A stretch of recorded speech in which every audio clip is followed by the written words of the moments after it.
Hello, everyone. Welcome to our AI Governance Live Talk. So today I'm here with Professor Daniel Solove. Welcome, Dan. Thanks so much for having me. It's a pleasure. It's the second time. So many of you, maybe some of you in the audience, you have been to the first one in 2023. So almost 2 years ago. So I'm so happy to have Dan again. So let me introduce Professor Dan Solove. If you are in the privacy field, I'm 100% sure you know who Professor Solove is, but I will introduce him. So, by the way, today we are also celebrating 25 years of his longer than that. We were chatting about that, but he has been in the privacy field for longer than 25 years. So, we are also celebrating Professor Solove's incredible contribution to the privacy field. So, Daniel Solove is the Bernard Professor of Intellectual Property and Technology Law at the George Washington University Law School. He's the co-director of the Center for Law and Technology and is the director of the Privacy and Technology Law Program. Solove is also the founder of Teach Privacy, a company that provides privacy and data security training programs to businesses, schools, healthcare institutions, and other organizations. He is an internationally known expert in privacy law, and he has been interviewed and quoted by the media in several hundred articles and broadcasts, including New York Times, Washington Post, Wall Street Journal, USA Today, Chicago Tribune, and others. He has written numerous books, including on privacy and technology, which we'll be discussing today, but also Nothing to Hide, the false trade-off between privacy and security, Understanding Privacy. Some people commented when I asked on LinkedIn that what was your book that they most enjoyed, and some people commented Understanding Privacy, The Future of Reputation, Gossip, Rumor, and Privacy on the Internet, and other books. He has also written a children's fiction book about privacy called The Eye Monger. So if you didn't know that, so if you have kids, you should check it out. Professor Solove has written more than 100 law review articles in the Harvard Law Review, Yale Law Journal, Stanford Law Review, and others. He is the founder and co-organizer of several annual conferences, including the Privacy and Security Forum, which is happening very soon, I think next week, right then? Or it's next week or 2 weeks? A few weeks, early May. Early May. And also the Privacy Law Scholars Conference. And he's one of the most cited law scholars of all time. And we are here today to discuss, of course, AI, the intersection of privacy and AI, and his new book on privacy and technology. So welcome, Dan. I'm so happy to have you again.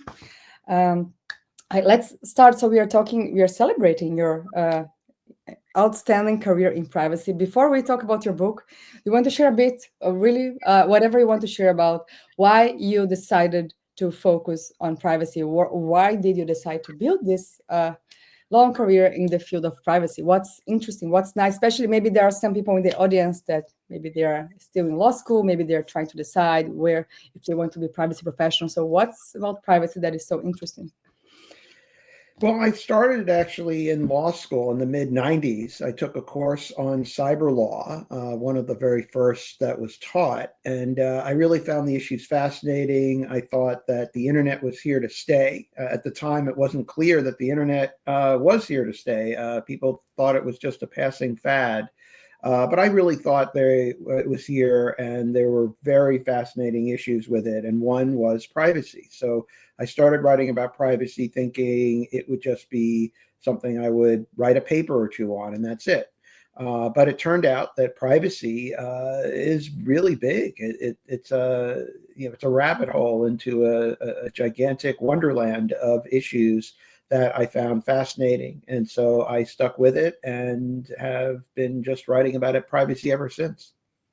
And you mentioned the beginning of the internet, you thought it was just maybe a trend. Do you see similarities with the beginning of the internet and what we see now with AI? Are there similarities, especially from maybe tech law perspective? Are those major issues that are only going to become bigger? Maybe it was the same what we saw with privacy. We've seen new issues with AI. Do you see similarities? I think there are some similarities, definitely. I think one is that AI is not anything really that new. I mean, what's new is that it's more powerful. That the technologies have really been fueled by the vast amount of data out there now and the increased computing power. But a lot of the technologies are ones that have been developed for a long time, and they've been evolving. And there's been talk of AI for 50, 70 years.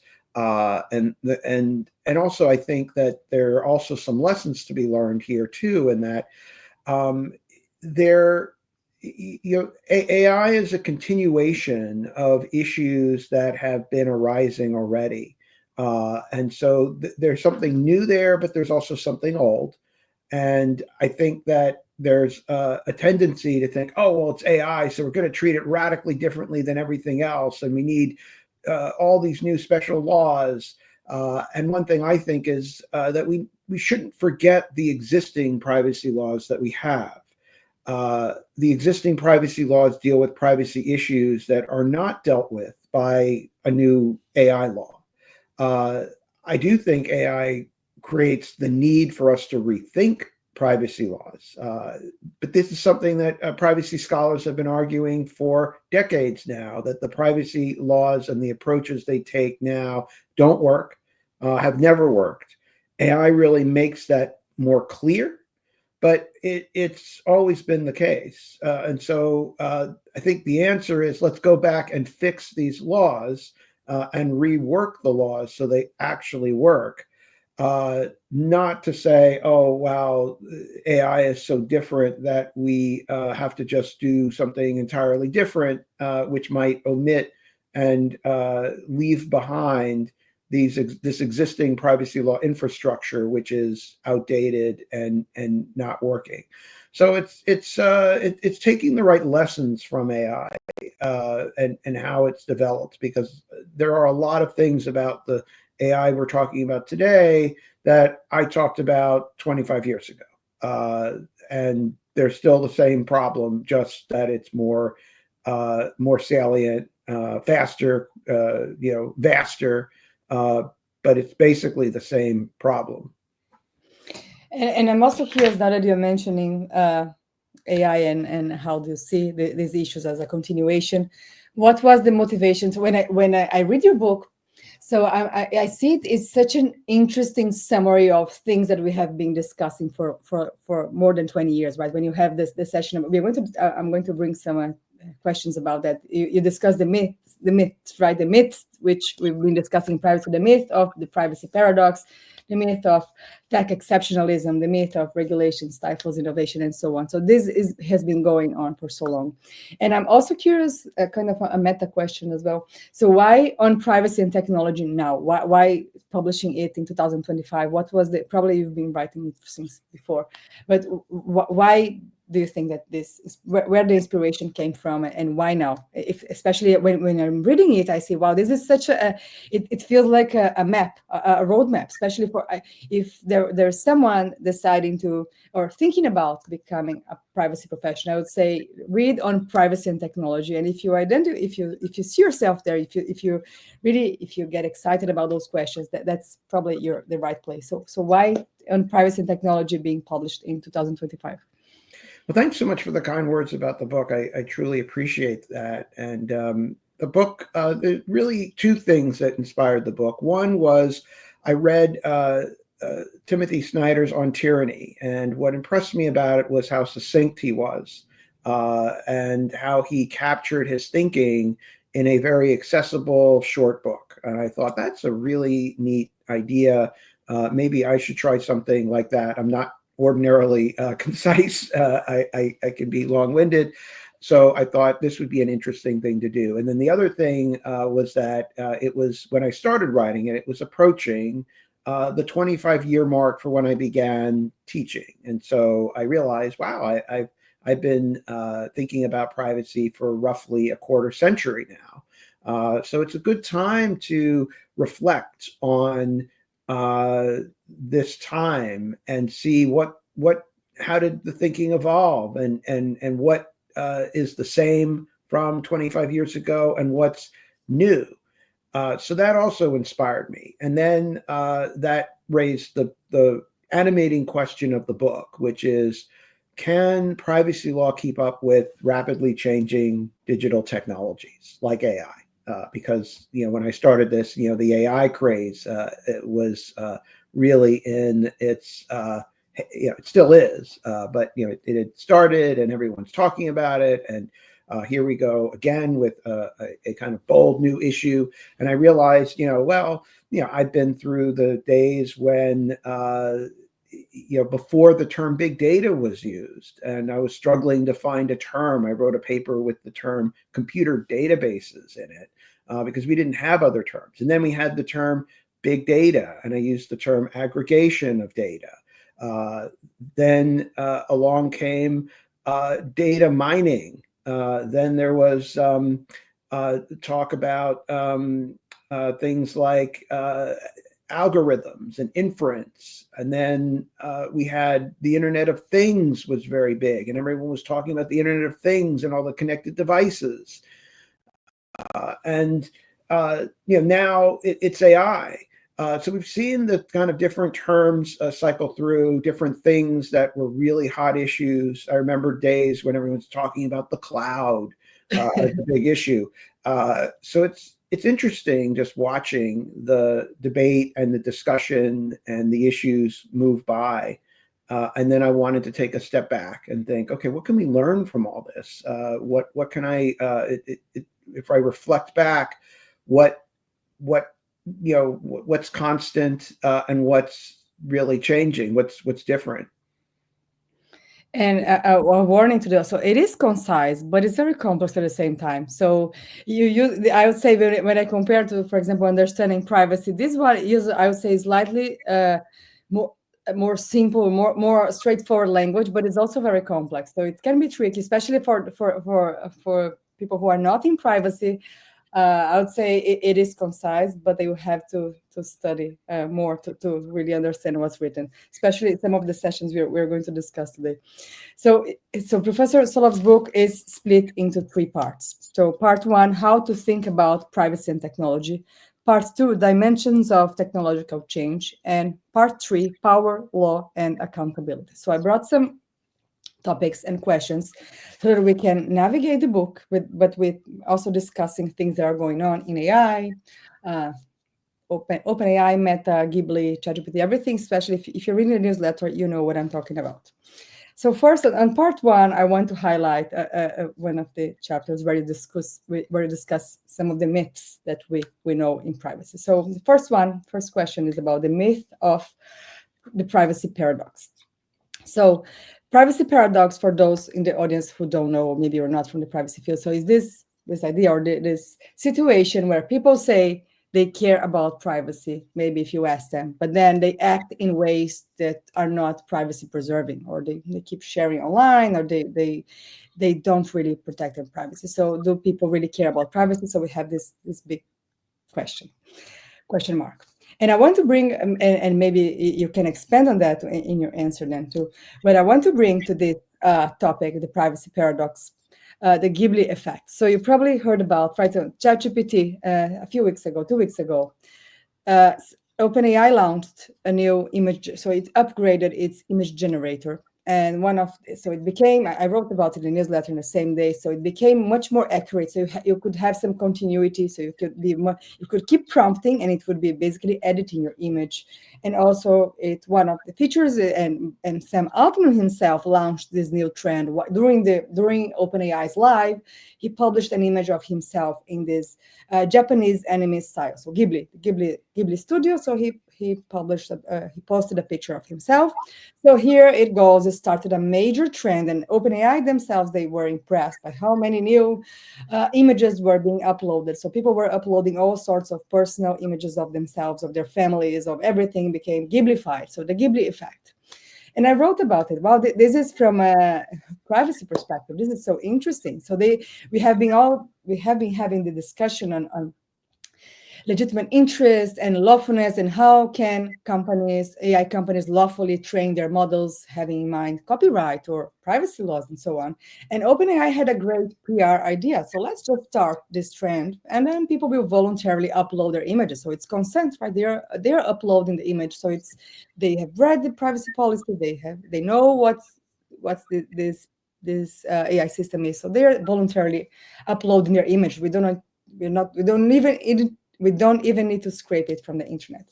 So how do we think about the privacy paradox in the context of AI, especially if thus novelty. And so this thing that is novel, everybody wants to be part of it, and at the same time people are afraid of being replaced by it. Does it change in any way the privacy paradox? So especially when we look at what Ghibli, so people didn't care, everybody is now Ghiblifying themselves. And so how do we think about the myth of the privacy paradox in the context of AI and novelty and fear? And I want to be part of it. I want to be, I don't want to be left out. And I would love to hear your thoughts. Yeah, so I think that the privacy paradox is a myth. That it's definitely a phenomenon that happens. There seems to be this disjunction between people's stated attitudes, where you give a poll and people will say overwhelmingly they value privacy, and you have 80%, 90%, 95% saying privacy is very important. And then you look at their behavior, and they'll do things like load up their photo to whatever site to do whatever, use apps, not look at their privacy settings, not get access to the data that companies have and exercise their privacy rights and ask them to correct it or delete it. They won't do any of this stuff. So there are a number of folks that would say, look, this shows that people really don't care about privacy, and we shouldn't regulate that much about privacy because people just are giving away their data for free and just gave it away to use some cool feature on ChatGPT or use AI or whatever they're doing. I think that the phenomenon is explained in a different way. It certainly occurs, but the explanation for it is that the poll tests attitudes. How do people value privacy? The behavior is actually not about the value of privacy. The behavior is a risk calculation that people make when they're using technology. And this is the basic calculation that people are making, and the calculation is skewed in ways that really favor sharing the data. So the calculation is, what are the benefits of using the technology, and what are the risks to me? What bad could happen? What good could happen? And ultimately, people are going to weigh that and say, well, I think the benefits are better than the costs. I'll do it. The problem is that it's impossible for the individual to really make this calculation. The benefits are immediate. Wow, cool. Look at this cool thing the technology does. Or I need to use a flashlight, so I'll use the flashlight app on my phone. Or I want to use a smart doorbell or some cool thing in my house. Like, you realize the benefits. It's clear what you're getting, and you get it right then. The cost to privacy is really hard to assess. What is the downstream harm? It's not immediate, so we don't know exactly what's going to be done with the photos that you load up. It's not totally clear. It might be very much into the future. And it's something that people really can't figure out, or can't ever figure out, really, because with AI, it's incredibly complicated. That information gets fed into an algorithm, gets used in certain things to develop certain types of technology. So maybe in the future, a few years from now, a facial recognition system gets rolled out. And now that facial recognition system is trained on this data, and then can be used to round up people, arrest them, throw them into camps, do whatever to them. And then, then we realize the harm, but it's way too late. It's years after someone shared the information. Or you share certain information and you don't think much of it, right? Okay, so I'm going to share like what things I buy on Amazon or what things I get at the supermarket. Big deal. I'm not sharing anything very sensitive. But AI algorithms can take a stream of data, like one's purchases, and then figure out inferences, look for patterns in that data, and come up with inferences about people's health or about people's political beliefs or other things about people that they never wanted to disclose, never intended to disclose, never thought that they were disclosing, but now suddenly are known to the companies, and then they're shared with others for uses that are not known and not expected. And unless people are expert computer scientists and follow how the AI develops, and even the computer scientists don't fully know what the AI is going to spit out in terms of the inferences that it could potentially make about people. So how does the individual manage or control these uses, and how do they possibly assess the risk without being the expert on AI? If I don't know the inferences that may be made by the way that the data could be combined, or the uses that the data is going to be put, I don't know the data I'm giving off, and I don't know what's going to be done with it. So I know nothing. So that's the problem. So I don't think there's a privacy paradox. I just think that the system is one where people can't really have control of their data, and the fact that they don't exercise privacy rights is not a reflection on they're not caring about privacy. It's a reflection on that the privacy rights they're given are bogus. They're just busy work. They're chores given to people to do things that don't really often make much of a difference, and they're impossible to do. There's thousands of companies that have my data. Am I supposed to get access to all the data at all of these companies, figure out what their uses are from whatever they give me, which I probably can't do? Then I have to correct their records, so I have to become a free proofreader for 1,000 companies, and then I have to delete the data if I don't want them to have it. Well, how do I know when they don't need it anymore for the purpose of use? Well, so I have to figure out from each company what the purpose of use is. And then when they don't need it, I don't know. So I have to ask them, hey, do you still need my data? And I have to do this constantly. I don't have time to manage my privacy at all these companies. I really don't. And people don't. So they don't do it. But that doesn't mean they don't care about privacy. It just means they just don't have time, or they don't want to do it at the time they're being asked to do it. So you go to a website and they throw up the cookie banner. Do you want our cookies? You can click accept, or you can click like more information, where then you get a screen that has like, here are 1,000 different flavors of cookies, and we're going to give you this ridiculously long lesson into cookies, and you can toggle and you can click and you can check boxes and you can go through. Like, I just want to go to the site. I don't want to learn about cookies. I don't want to become an expert on cookies. I don't want to. For most consumers, they don't want to focus on it. They want to just go and get the immediate benefit. So I think that's what we're seeing, is the behavior that's very rational for people, including for people who care about privacy. It's that the things that the law helps people to do, the things that people can do that are kind of pro-privacy behavior, are structured in a way that just really don't make a difference. So that not doing them, I think, is a perfectly rational thing to do that has no indication of how people value privacy. And I think part of the discussion, this discussion and some of the topics about, especially related to cookie banners and dark patterns, so it has to do with design, or how the design of technology. So we'll soon talk more about that. And I want to bring two more myths so that we discuss recent topics. So the other myth I want to bring is the myth of technology exceptionalism, which has been really interesting to observe now. And I would say especially in the fields of copyright and privacy. So copyright, especially in the US, there is this pile of lawsuits. So is it fair use? So it's the big question, right? The golden question now. Let's see who will be the first US judge who will really decide to final decision covering the core of most lawsuits. So is it fair use to train AI with copyrighted works? So we have this whole debate in copyright.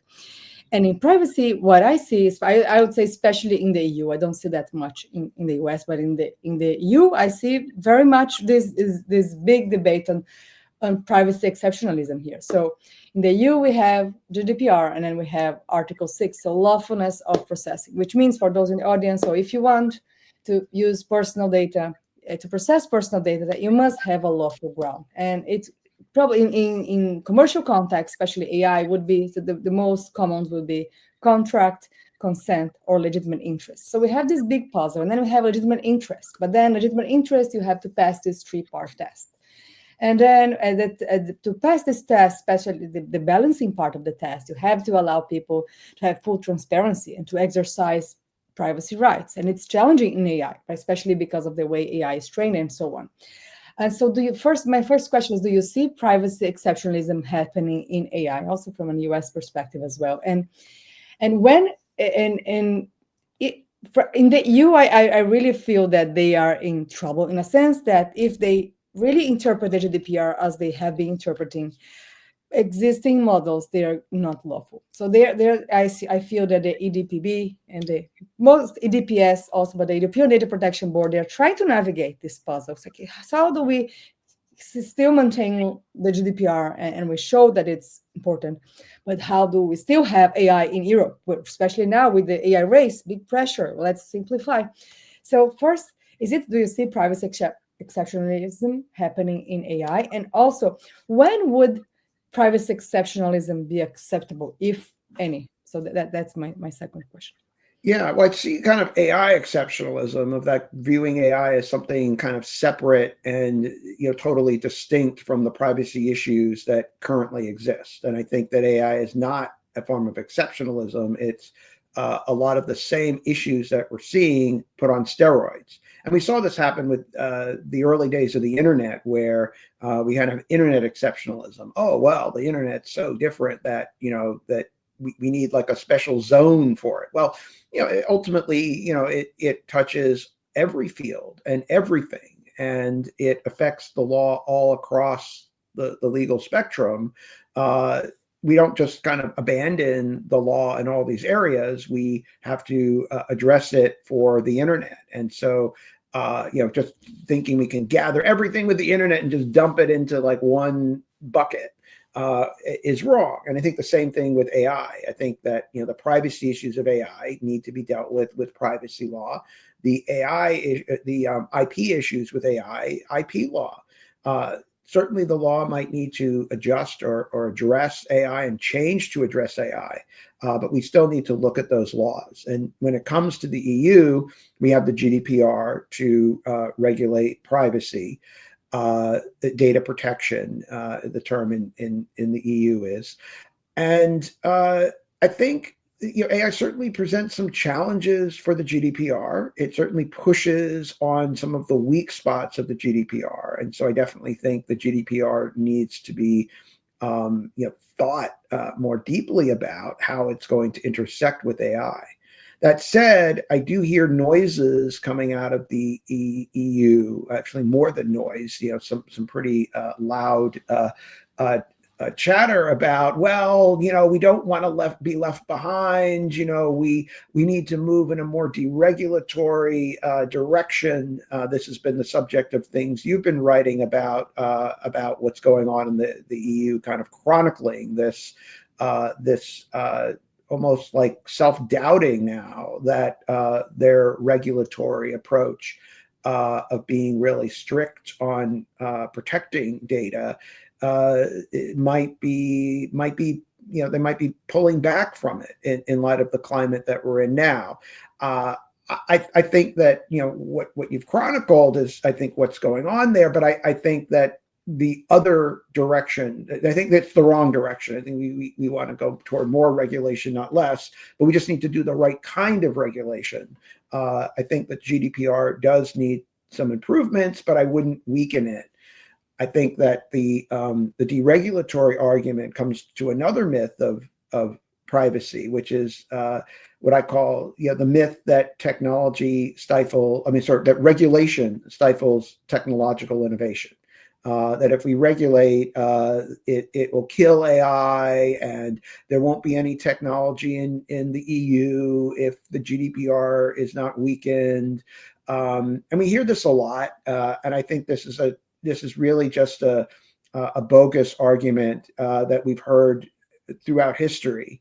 Oh, well, we can't regulate anything new or technology because it's going to kill the industry.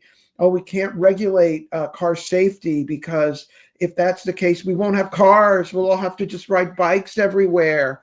They won't be able to develop it. Oh my gosh, it's so burdensome that they actually have to do something to make something safer or more privacy protective. And guess what? After their little temper tantrum where they say, oh no, we can't do seatbelts, we can't do airbags, we can't make safe vehicles, then they make it, and it's fine. And we're having the same temper tantrum now. Oh my gosh, we can't do AI. We'll be left behind. Oh my gosh, the whole AI will just disappear and it won't occur. We can't do anything. No, that's not true at all. You can do something. I think AI can, be done in a responsible, privacy protective manner.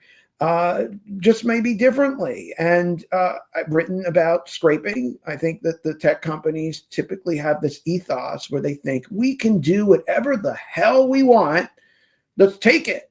Everything is for the taking. Let's take everyone's data, scrape the whole internet, grab it all, copyright, schmoppyright. Let's just get it all.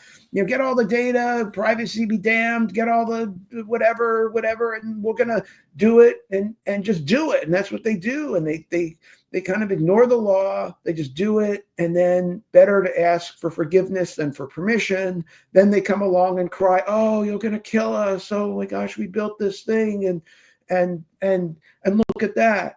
And that was the case you talked about earlier. I mean, they basically, ripping off this artist's work, getting everyone to use it, and then, go ahead, make my day, make us get rid of this tool that all these people love.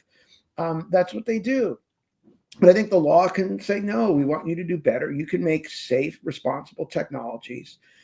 The reason why the EU does not have the biggest tech companies really has nothing to do with the GDPR.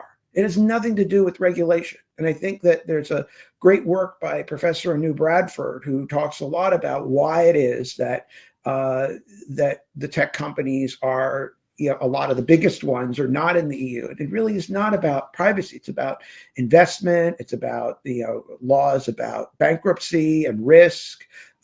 It's also about where the tech community exists. In the United States, it's in California, which is actually the most regulated environment that you could probably find for privacy. It has the strictest privacy laws. So if you're using cause and effect in the wrong way, we say, well, actually, California has all these privacy laws.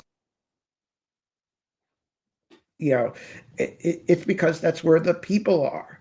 And the things that have created the environment for, the technology are, the fact that we have our university system and all the research and development that's going on there. And we attract people from around the world to come here to join the tech industry. That's why we have it. The very thing, sadly, the United States is now wrecking. This current presidential administration is destroying the very reason for technology and how it developed here. So, it's actually wrecking all that, ironically, and then saying, oh, deregulation, it's all because of bad regulations. That no, they're actually wrecking the reason why the US has all the tech companies, or a lot of the tech companies.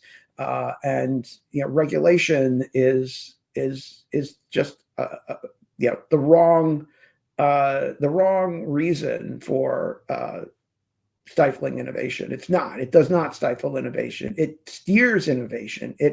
A seatbelt in a car, an airbag in a car is also innovation.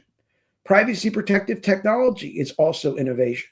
Tech companies can innovate and come up with different business models, different approaches, different ways to monetize, different ways to build privacy protections into technology. All of that's innovative. It's just innovative for privacy and for protecting. Maybe not, for profit as what they're always focused on, but they are things that could be innovated into the technology if the incentives were to do that. And right now, they don't have any incentive to do it because they can get away with not doing it. And you anticipated my next myth. So yes, the next one was going to be the regulation stifles innovation. And yes, I had Anu Bradford. So before was Philip Hacker. So the previous one was Anu Bradford, and I asked this question. But my conversation with Anu Bradford was before those recent announcements from the EU. I will say I'm sincerely shocked. So the EU is changing their narrative massively. So if you read, so they have just announced their AI continent action plan, so their AI strategy. There is not only one mention to fundamental rights, or it's all about simplification. And there's that, I forgot her name, I think it's Hannah something, the digital boss. She says, we're going to apply the law in a business-friendly way. So this whole talk started during the AI summit. Now it's all about simplification, take out the red tape, business-friendly. And as a lawyer, I think, okay, so how do you apply a law in a business-friendly? Is it possible? How does enforcement work in a business-friendly way? So you pretend that you're enforcing. I am really curious. Supposedly they're going to announce the implementation of the simplification. So they said they're going to simplify the GDPR. They also intend to simplify, or whatever wording, business-friendly AI, the AI Act, make the AI Act more business-friendly. And now they announced the Cybersecurity Act. They're also going to make it business-friendly or simplify it. For me, it's a big turn, whatever made them do it. And you mentioned, and so in the context of this myth, so regulation stifles innovation.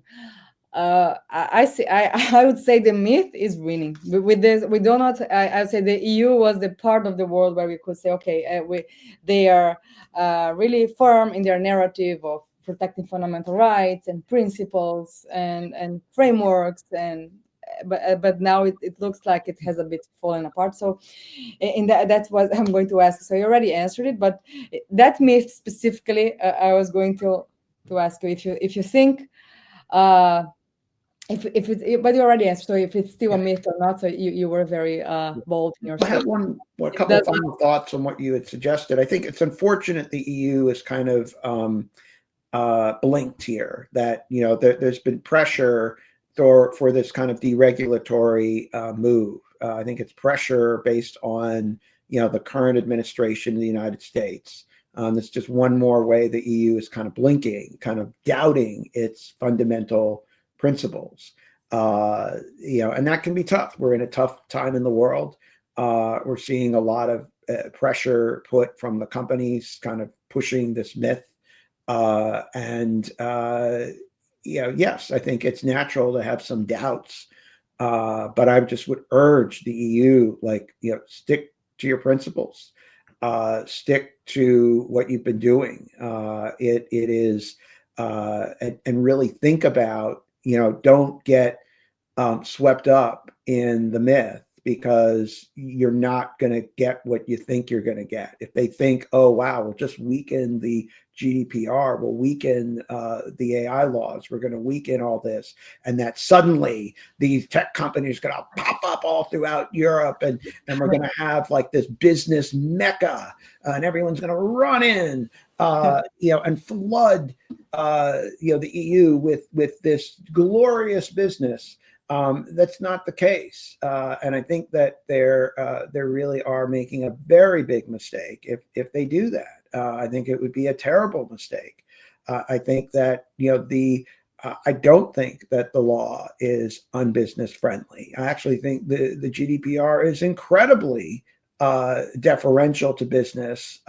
Is not impossible to comply with. It's there are difficulties and costs, but when you look at compliance costs with the GDPR, they're not really that high. Look at what companies are actually spending on privacy compliance. It's a pittance compared to their profits. It's, oh my, we spent $10 million a year on privacy, or $50 million a year on privacy. We look at what these companies are actually making in the revenue.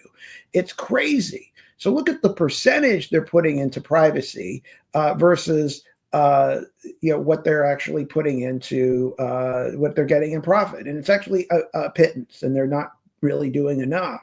So the law can make them, I think, even do more. The law doesn't ask a lot of companies. Legitimate interest is a ginormous exception that allows businesses to do all sorts of things.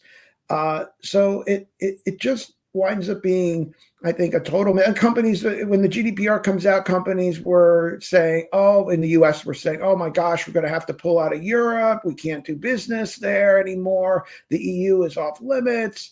After the temper tantrum, they're fine. They built their programs. They did what they need to do. They're generally okay.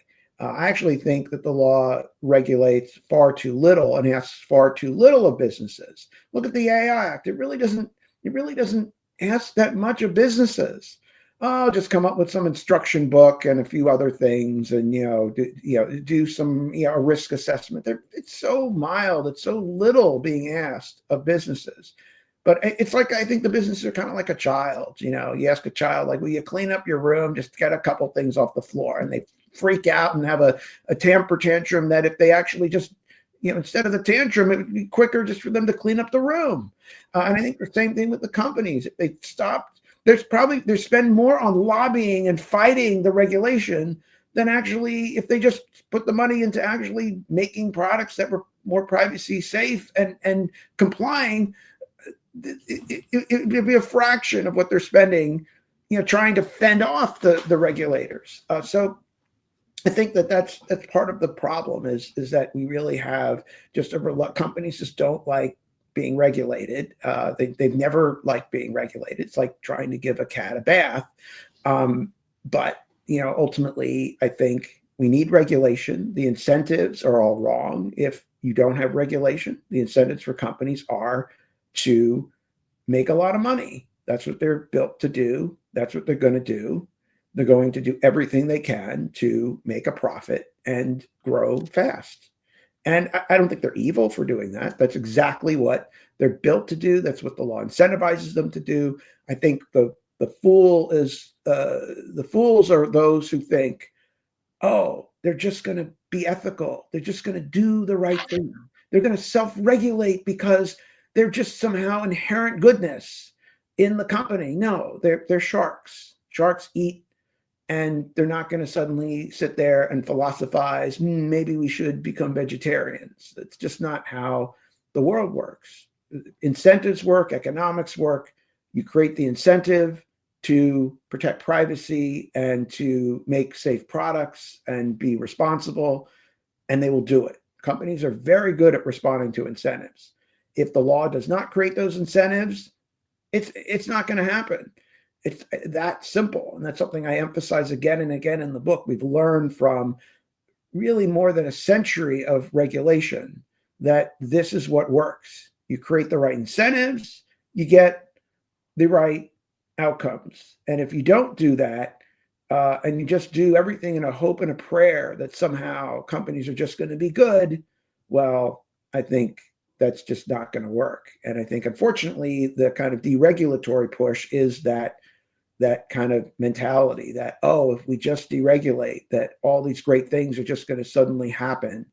No, they're not. And so I think that then you wind up with, the EU will have, I think, perhaps even less business, in fact. And because there's a lot of business that the GDPR brings to the EU, that to comply with the regulation, a lot of the companies are incentivized to focus on how do we work to comply with this and make better, more privacy protective technologies. That'll go away, and then you'll have less. And continuing on the topic of regulation, and now kind of narrowing down to regulating design. So the second part of your book, so the dimensions of technological change.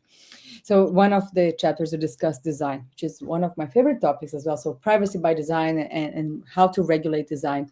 And I think AI brings extremely interesting challenges in that area. So I'll bring a concrete example that I really, I think it's the beginning of something big that is starting to get out of control, especially as we have now agents and other forms of, so I would say, more sophisticated AI systems. So one example that I like to bring is the issue of AI companions. So we saw last year there was 2 years ago, there was the death of the Belgian man after interacting with the AI chatbot. So there's those typical AI companions that develop a relationship and kind of get dependent on it and becomes a friend, a part of that. That's the marketing that the company does.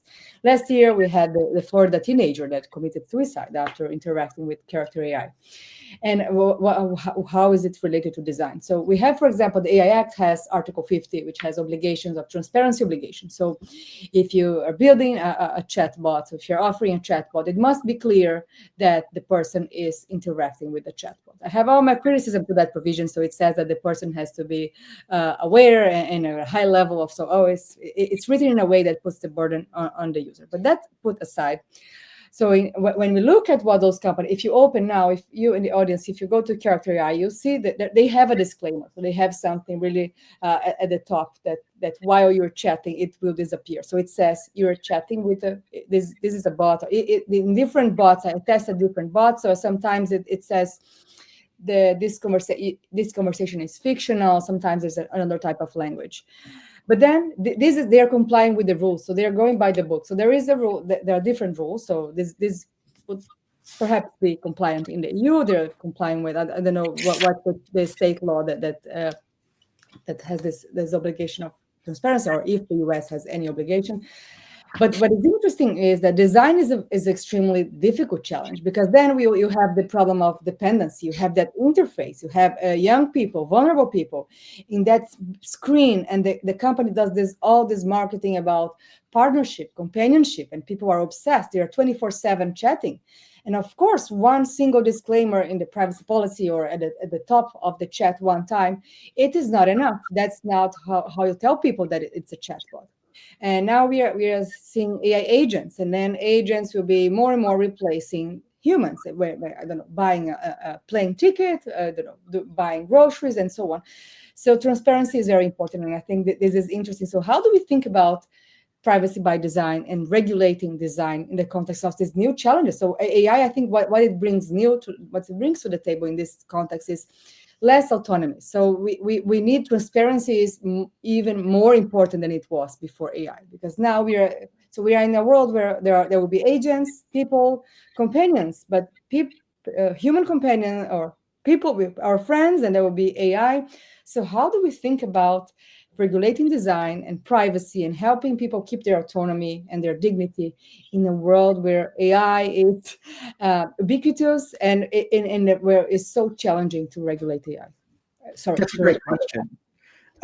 And I go in depth in the book about privacy by design and how to regulate design. And also I wrote a paper on privacy and AI that I published recently, tackling this question about for when you're interacting with AI that is human-like. And I think the answer is no. And there's a great movie that really illustrates this, and that is a movie called Her that was made, I think it was about 10 years ago. It was a while ago. Basically, it's this person who falls in love with this AI in his phone, an AI persona. And what this captures is that he knows that the person's AI. Like he knows that what he's interacting with is AI. And so we might know in disclosure, like, yes, we're interacting with AI, but it still beguiles us. It's still the human-like qualities still work their magic on us. And just knowing that it is does not suddenly cure all the problems or make it not have tremendous effects on people. And when you simulate humans, you have very powerful effects and very powerful manipulative effects on people that you don't have if you're not simulating humans. So I think we need more than just transparency as our answer here. And we need something that really holds the companies accountable for what they do. And this gets back to the myth of the technology exceptionalism that imagine if you made a car that would just be totally unsafe and the brakes would just go out, or the car would just blow up on you. With cars, right, we have, before the car comes out on the market, we have testing and we have safety standards, and we know you can't buy a car that's woefully unsafe. That someone who safety experts are having our back, and I don't have to become an expert on car safety. I can buy a car knowing it's going to be okay. Now we also have ex post protection, that if the car is defective, if the car turns out not to be safe, because you can't anticipate everything, and something bad happens, I can go to court and sue and get a lot of money. And companies know that. They know, like, if they screw up, there's going to be big consequences, painful consequences to the company, big lawsuits, a lot of bad stuff going on. With technology, though, we kind of say it's buyer beware. We do very minimal protections up front. And then at the back end, there's also, courts bend over backwards to let the companies off the hook, to not hold them accountable. Oh, they're so big. Oh, technology is just so complicated. Just imagine for a car. Oh, well, making a car is like really complex. Who are we to second guess that when the car blows up? Oh, the car blew up and killed everybody, but it's not a harm. It's not a big deal. On with technology. Oh my gosh, we don't want to stifle innovation. That's what we get like constantly. And I think that with technology, I think we need to stop the worship of it. We need to stop treating it in a way that allows the makers of it to be unaccountable, that people who are making these AI personas should be accountable for the harms that they create, and should, and the law should make sure that, there's adequate testing and vetting of this before it's just unleashed into the market, because the incentive is, well, just unleash it. Let's try it out. Let's just do it because we want to get there first. It's a race. So there's not enough testing of it to make sure what's being put out there is going to be okay. It's going to be safe and it's not going to cause problems. And then when it's out there, I think the companies need to know if there is a mess up, there's accountability. So companies needed the incentive to say, we're going to make it safer. We're going to make it better. We're going to try to prevent these problems, anticipate these problems, because we don't want to have one of these incidents happen, because it's really going to cost us if it does. And I think a lot of times what we have now is companies know, like, if something like this happens, oh, well, it's not our fault, oops.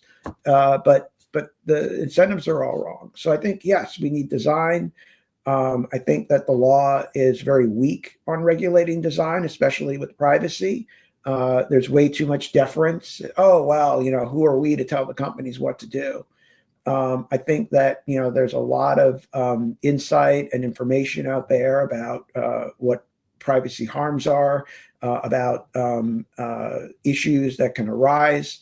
I think that just telling companies, well, design for privacy, and companies will say, yeah, we design for privacy. See, we put, we added encryption, or we have access controls, and, we have a toggle where you can opt out. So we designed. Well, you need to tell them like what you need to focus on. These are the issues. Doesn't mean you're telling them what to do. It's just like, at least make sure you focus on these issues. There needs to be accountability. If you're designing for privacy, then you need to have somebody, audit it or check, just to make sure that you in fact did a good job. Otherwise, just create a piece of paper that says, yeah, I did it. Okay. You need something to really make sure they're doing it well and thoughtfully. And the law can incentivize that. And that's not telling them what to do. That's not backseat driving. That's just making sure that they're, adequately, looking into it and thinking about it. And there are thoughtful, smart privacy professionals who can do that, but they need the incentives so that when they can do that, they, are listened to at the company. When they say there's a concern here, they're listened to, where there's adequate resources so they can do this kind of analysis, and that they're respected when they come back with an issue, that the company will say, okay, wow, we better address that. Versus now, it's just like, okay, why should we waste our time? Because we know we'll just put it out there, and the law will look the other way, or won't really hold us accountable. So why should we slow down or spend any money to address it when we're not going to face any consequences? Specifically with AI, to be optimistic here. So what I think will happen. So what we saw with dark patterns, I remember when I wrote my paper around 2019-20, there was only one report, the Norwegian Consumer Authority, writing about dark patterns in UX. And then after a few years, it became such a popular topic. Now it's regulated in the EU. So there also California, there is a mention to dark patterns. Every EU data protection authority has published a report on dark patterns in UX. So we saw some evolution on that, at least in that very niche. In the EU, we saw a lot of publications focusing specifically on cookie banners. It's already something. Before it was, okay, you have informed consent. And then we really got to the level of design. Now we have reports. Okay, how do you design a cookie banner in a way that choice or autonomy is respected as much as possible? What I think will happen in AI, and I want to believe that. I think we are really in the early beginnings of AI governance, especially from a more legal perspective. I think in the next 5 years, maybe we'll see much more nuanced approach to AI design. So how do we design AI products, AI chatbots, all sort of AI systems with privacy by design, and not only as an abstract concept, but also implementing the same way that we have now, the same level of detail that we have about cookie banners in Europe. So you have to have symmetries, have to have the first layer of choice has to be yes or no, and so on. I think, or I want to believe that this will also happen in design. It's just a matter of time. So we're still in the, I'll say, in the spectacle, in the magic side of AI and what it can do, but it will get better and it will mature, and the excitement will go down, and we will focus on, okay, how to implement privacy by design. At least I want to believe that. On part 3 of Professor Solove's books, so the title is Power, Law, and Accountability. So I want to, while reading it, I found an interesting quote, and I want to hear from you. So how could we implement that in practice? So you wrote that the danger of ossification in privacy laws. So privacy laws should be messy and open-ended, dynamic and evolving, rather than being unambiguous. They should require challenging judgment calls. I think it's extremely interesting. It's the ideal. It's almost like especially from an European point of view, it's almost utopic. So I wanted to hear from you, maybe from comparing the US or Europe. So when I usually focus a lot on the EU when I write. So how could we think about what you wrote, so the danger of ossification, when we have, for example, the AI Act or GDPR, which are, so it's different legal system, right? The US is common laws, the EU is a civil law. So especially when we think about regulation, so applying to all member states. So how can we avoid ossification when we have laws such as the GDPR or the AI Act? And how can we really implement what you wrote? So enabling or requiring challenging judgment calls. Yeah, I'm really glad you asked this question because it goes to sort of against the move that you said the EU is doing, which is like simplify, and which is what companies want, right? They say, make it really easy for us, make it easy because it's so hard to do it. What companies really are saying, what they really want is something mindless. They want something that's like a checklist they can easily do, and they can do it in an automated way because the companies are good at that. They want to do something very efficiently, very quickly, very easily, very inexpensively, and just call it, and then feel totally snug and safe and say, okay, we've done everything, we've checked all the boxes, we're safe from any regulatory penalties, we can have a good night's sleep. That's what they like. They like to reduce their risk. They like to do all these things. And I get that. That's a natural tendency to want to do it. The problem is privacy is complicated. And the checklist type of approach, the kind of simple, mindless automation doesn't work well for privacy. I'm not saying that, some automation is great, but you need a person who is thoughtful, thinking about the issues. There are some really difficult ethical issues that need to be thought about, and judgment needs to be used. And that is more expensive. That does involve some real thinking, and it involves messiness. It's not going to be easy. It's not going to be, and I don't think that's so bad. And if companies have to fret a little bit, have to spend a little bit more to hire a human to think it through rather than to try to just automate it away. If they don't sleep well at night, if they're worried, like, oh my, I'm going to use this data and maybe I'm not totally sure that it's okay. Maybe the regulators could possibly come after me. I'm a little nervous about this. I think that's good. They should be a little bit worried Because you know what? That's what they're doing to consumers. That's what they're doing to people. They're putting the technology out there, and we're at risk. We are at risk. We're not able to sleep easy at night because of all the things that could possibly happen to us. So why should we be so worried about how snugly they sleep at night? Why should they sleep without a worry in the world when the consumers are concerned too? Because this is risky. There are some concerns. A lot can happen. And so I think they need to share in that risk. They need to be worried. It's good for them to be concerned. They should be thinking, if I put out this technology, and this is a tricky question, and something goes wrong, this could really hurt us. This could be risky. Maybe we should be cautious here. Maybe we should think about this a little bit more. Maybe we should put our minds to this and actually think about how to do it rather than easily check off something mindlessly on a checklist that often really doesn't provide much protection. It just makes them feel safe. I want that kind of thinking. I think that's good kind of thinking. I think it's productive kind of thinking. It is messy. Companies are going to hate it, but you know what? I think it's good, and it has to happen, and the law should drive that. And kind of don't give in to the tantrum, which is the advice. The kind of parental advice. Don't give in to the tantrum. Stick to your guns. Yes, life is hard. Not everything can be easy, but that's okay. And this isn't easy, but there are thoughtful people out there who can help think it through. If companies devote the resources and time and get smart people to start really working on this, we can really make some good progress. That's a great way to end our conversation. So I know you have to go, you have committed. You want to share a last message to the audience, maybe invite them to your event. Maybe first, everybody, if you haven't bought yet, so please, on privacy and technology, especially if you're trying to understand, I would say it's as Professor Solove was saying, so he has been in the privacy field for over 25 years. It's a map. It will help you navigate so many of the issues. So, of course, AI, but beyond that. So really the structure, the pillars, the myths and the important concepts. So if you haven't bought yet, so on privacy technology should be your next read. But then you want to have share and invite them, share a final message, anything you want.